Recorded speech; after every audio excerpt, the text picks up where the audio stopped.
Paano nga ba mag-order online sa RC Print Shop website? Step 1. Gamit ang iyong cellphone o computer, bumisita lamang sa www.rcprintshop.com. Step 2. Click Sign In. Dito, pwede kang mag-create ng account o mag-sign in gamit ang iyong Google account. Step 3. Once sign in, pindutin mo lang ang Browse Services para makita lahat ng produkto ni RC. Step 4. Piliin ang services na napili mo.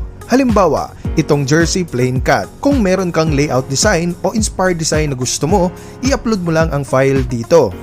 Ang quantity na ipapagawa mo. Mas marami, mas makakamura ka sa presyo. Ilagay ang petsa kung kailan mo ito kinakailangan.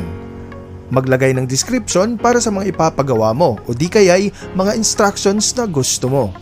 Kapag okay na, pindutin lang ang Add to Cart at pindutin ang cart icon.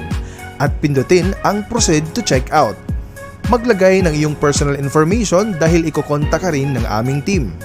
Pumili ng pick-up branch. Pumili ng mode of payment.